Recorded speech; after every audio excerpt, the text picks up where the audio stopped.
नाजरीन, अमेरिका और ईरान एक बार फिर आग से खेलने लगे हैं, जिसने पूरे खित्ते को हिलाकर रख दिया है।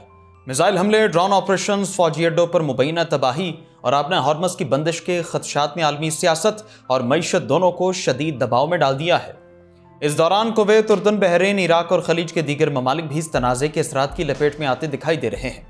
फौजी नकलो हरकत में तेज़ी, सिफारती सरगर्मियों में इजाफा और दिफाई तैयारियों ने हालात को मजीद संगीन बना दिया है। दूसरी जानिब अमेरिका और ईरान दोनों अपनी अपनी कामयाबियों के दावे कर रहे हैं, जबकि मुतादिद इत्तलात और बयानात एक दूसरे से मुख्तलिफ तस्वीर पेश कर रहे हैं। ऐसे माहौल में हकीकत और दावों के दरमियान फ़र्क करना पहले से ज़्यादा अहम हो गया है। इस व्लॉग में हम मौजूदा सूरत हाल, सामने आने वाली इत्तलात, मुख्तलिफ फरीकों के मौक़िफ़, खित्ते पर पड़ने वाले मुमकिन असरात और आलमी ताकतों की हिकमत अमली का तफसीली जायजा लेंगे। आप देख रहे हैं 92 डिजिटल में हूँ सामा Gayur Akhtar. Viewers, America Iran जंग की मौजूदा सूरत हाल इंतहाई ख़तरनाक हो चुकी है। आज कुवैत पर ईरान की जानिब से हमला किया गया। यह हमला इंतहाई ख़तरनाक करार दिया जा रहा है। दावा किया जा रहा है कि ईरान की जानिब से भेजे गए ड्रोन्स न सिर्फ दिफाई निज़ाम को बूर कर गए, बल्कि उन्होंने ख़ास तौर पर फाइटर जेट्स के शेल्टर्स, सैटेलाइट कम्युनिकेशन सिस्टम्स और दीगर फौजी आलात को निशाना बनाया है। कुवैत में मौजूद अमरीकी तनसीबात को भारी नुकसान पहुंचा है, हत्ता कि उर्दन पर होने वाले हमले से भी ज़्यादा शदीद नुकसान हुआ है। लेकिन सबसे ज़्यादा दिलचस्प पेशरफ्ती सामने आई कि अमरीका भी ये सोच रहा है कि हालात इस नहज पर पहुंच चुके हैं कि शायद उससे कुवैत से अपनी अफवाज निकालना पड़े। यानी सूरत हाल उस हद तक खराब हो गई कि अमरीकी हुकाम मुबैना तौर पर बड़ी तादाद में फौजियों के इनखला पर गौर कर रहे हैं। वॉल स्ट्रीट जर्नल की एक रिपोर्ट के मुताबिक अमरीका चाहता है कि उसके फौजी कुवैत, बहरीन और उर्दन से वापस निकल जाएं, क्योंकि वहां अमरीका को मुसलसल हमलों का सामना है। मसला ये बताया जा रहा है कि कुवैत वो मुल्क बन चुका है जहां अमरीकी फौजी अड्डों पर सबसे ज्यादा मिसाइल और ड्रोन हमले हुए हैं। इसके अलावा पानी साफ करने वाले प्लांट्स, हवाई अड्डों और बंदरगाहों को भी निशाना बनाया गया है। इस वक्त कुवैत में अमरीका के तकरीबन 13,500 फौजी मौजूद हैं और दावा है कि उन्हें मुसलसल जानी नुकसान उठाना पड़ रहा है, जबकि इन हमलों को रोकने का कोई मौसर रास्ता नजर नहीं आ रहा। इसी वजह से ये तासुर दिया जा रहा है कि अमरीका आहिस्ता आहिस्ता कुवैत से निकलने की कोशिश कर रहा है, क्योंकि इंफ्रास्ट्रक्चर को शदीद नुकसान पहुंच चुका है, जिसमें पानी के प्लांट्स, बिजली घर और दीगर अहम तनसीबात शामिल हैं। ईरान की जानिब से इस्तेमाल होने वाली नई खेप के ड्रोन्स को रोकना मुमकिन नहीं हो पा रहा। इन ड्रोन्स ने अमरीकी तैयारों के हैंगर्स तक को निशाना बनाया और इन्हें तबाह कर दिया है। उधर एक और अहम दावा सामने आया कि मिस्र की एक बंदरगाह पर होने वाले ड्रोन हमले के बारे में ईरान ने ऐलान किया कि यह हमला उसने नहीं किया बल्कि इसराइल ने किया, ताकि मिस्र और ईरान के दरमियान कशीदगी पैदा की जा सके। ये एक फॉल्स फ्लैग ऑपरेशन था जिसका मकसद पूरे खित्ते में जंग भड़काना था। अमरीका इस खित्ते से इसलिए निकलना चाहता है क्योंकि उसे मतलूबा दिफा हासिल नहीं हो सका, और वो ये भी चाहता था कि खित्ते के दूसरे ममालिक ईरान के खिलाफ उसके साथ खड़े हों, लेकिन ऐसा नहीं हुआ। उधर इसराइल की हिकमत अमली यह है कि अमरीका खित्ते से निकल जाए और फिर इलाकाई ममालिक खुद ईरान के खिलाफ जंग लड़ें। अमरीका मुसलसल इनकार करता रहा कि उसके F-35 तैयारों को नुकसान पहुंचा, लेकिन ईरान की जानिब से जारी की गई वीडियोज में दावा किया गया कि इन तैयारों को निशाना बनाया गया। वीडियो में यह भी कहा गया कि अमरीका हमेशा झूठ बोलता है और उसकी तारीख झूठ पर मबनी है। एक और अहम दावा यह किया गया कि CIA और मोसाद अभी तक ईरान के सुप्रीम लीडर के बेटे मुज्तबा खामेनाई का सुराग लगाने में नाकाम रहे। तकरीबन 150 दिन गुजर चुके हैं, लेकिन ना उन्होंने मोबाइल फोन इस्तेमाल किया, न लैपटॉप और ना ही कोई ऐसा इलेक्ट्रॉनिक जरिया जिससे उनकी लोकेशन मालूम की जा सके। अमेरिका और इसराइली इंटेलिजेंस इदारों ने कैमरों को हैक करने समेत हर मुमकिन कोशिश की, लेकिन उन्हें कोई सुराग नहीं मिला। उनके अपने ह्यूमन इंटेलिजेंस जराए भी ये नहीं जानते कि मुज्तबा खामेनाई कहाँ मौजूद है, बल्कि बाज़ हल्के तो ये भी नहीं जानते कि वो जिंदा है या नहीं। एक दावा ये भी सामने आया कि वो किसी इंतहाई महफूज ज़ेर ज़मीन पनाहगाह में मौजूद हैं और ज़ख्मी हैं, लेकिन उसकी कोई तस्दीक नहीं हो सकी। ईरान इस मरतबा उनकी सिक्योरिटी पहले से कहीं ज़्यादा सख्त अंदाज में कर रहा है, जबकि साबिक सुप्रीम लीडर के दौर में ऐसा नहीं था। ईरान के सदर ने कहा था कि उन्होंने मुज्तबा खामेनाई से 2.5 घंटे मुलाकात की, लेकिन इसराइल को यकीन नहीं आ रहा कि वाकई मुलाकात हुई या सिर्फ गुमराह करने के लिए ऐसा कहा गया।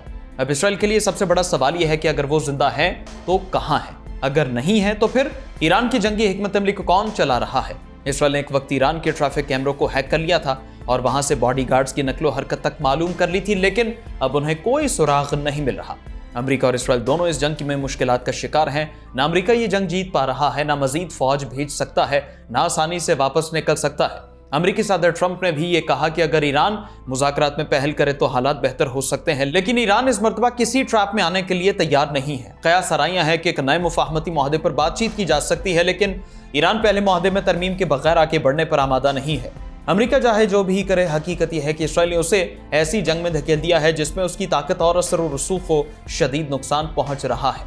उधर ईरान की सिपा पासदारान इंक़िलाब ने उर्दन के अल-अज़रक एयरबेस पर बैलिस्टिक मिसाइलों से हमला किया, जिसमें अमेरिका के F-35 स्टेल्थ तैयारे मुकम्मल तौर पर तबाह हो गए।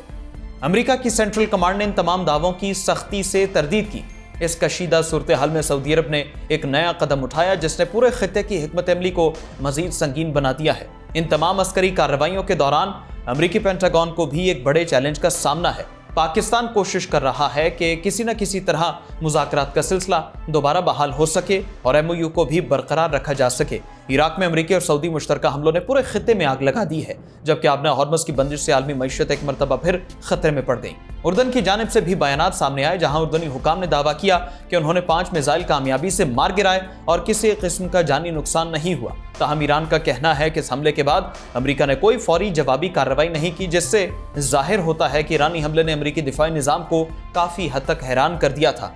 इसी दौरान ईरान ने सैटेलाइट तस्वीर भी जारी की, जिनमें मुबैना तौर पर अमरीकी एयरबेस पर होने वाले नुकसान दिखाए गए। ईरान का कहना था यह हमला जजीरा कश्म पर अमरीकी हमले के जवाब में किया गया था। ईरानी हुकाम के मुताबिक अमरीकी तैयारों ने गुज़श्ता फजर के वक्त जजीरा कश्म के एक रिहायशी इलाके को निशाना बनाया, जिसमें खानदान के 3 अफराद, जिनमें 2 साला बच्चा भी शामिल था, शहीद हुए, जबकि 2 दीगर बच्चे शदीद जख्मी हुए। ईरानी खबरसां इदारे तस्नीम ने इस वाक़े की तस्दीक करते हुए बताया कि हमले के बाद कई अफराद मलबे तले दब गए थे। ईरान के मुताबिक अल-अज़रक एयरबेस पर हमला इसी खून रेज अमरीकी कार्रवाई का बराह रास्त जवाब था। उसी रोज अमेरिका ने ईरान के कई शहरों पर शदीद फजाई हमले शुरू कर दिए। अमरीकी लड़ाका तैयारों ने सूबा खोजिस्तान के शहरों अहवाज, आबादान, अरविंद कनार और शादगान को निशाना बनाया। सूबा हॉर्मज़गान के नायब गवर्नर ने जजीरा कश्म पर हमले की तस्दीक करते हुए बताया कि जजीरे के कई मकामात को मिसाइलों से निशाना बनाया गया, जिसके बायस कुछ वक्त के लिए बिजली की फ्राहमी भी मुअत्तल हो गई। ईरान के जुनूब में सूबा फार्स के शहर काजरोन के मज़ाफ़ाती इलाकों को भी अमरीकी मिसाइलों से निशाना बनाया गया। ईरानी ज़राए के मुताबिक हमले कुवैत की सरजमीन और उसकी फ़ज़ाई हुदूद इस्तेमाल करते हुए किए गए, जिससे ज़ाहिर होता है कि कुवैत इस तनाज़े में गैर एलानिया तौर पर शामिल है। खुज़िस्तान पर हमला खास तौर पर अहम करार दिया जा रहा है, क्योंकि ये सूबा ईरान की तेल और गैस की सनत का मरकज़ है और यहाँ किसी भी हमले के आलमी तवानाई की मंडियों पर गहरे असरात मुरतब हो सकते हैं। माहिरीन के मुताबिक अमेरिका ने खुज़िस्तान को इसलिए निशाना बनाया क्योंकि वो ईरान के इक्तिसादी इंफ्रास्ट्रक्चर को नुकसान पहुँचाना चाहता है, ताहम उसके जवाब में ईरान भी मजीद कार्रवाइयाँ कर सकता है। ईरानी पासदारान इंक़िलाब के मुताबिक अमरीकी हमलों में उनके 3 अहलकार सूबा ज़ंजान में शहीद हुए। इन अहलकारों की शनाख्त महमूद मुल्ला जब्बारी, मोहम्मद रज़ा चिरागी और जमाल अमीरी के नामों से हुई, जो पासदारान इंक़िलाब की अंसारुल महदी यूनिट में खिदमात अंजाम दे रहे थे।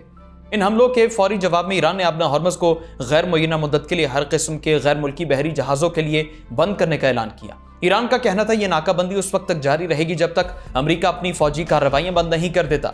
ईरानी वज़ीर ख़ारिजा अब्बास अराग़ची ने इस बंदिश का जिम्मेदार अमरीका और इसराइल को करार देते हुए कहा, यह इक़दाम उनकी जारहियत का जवाब है।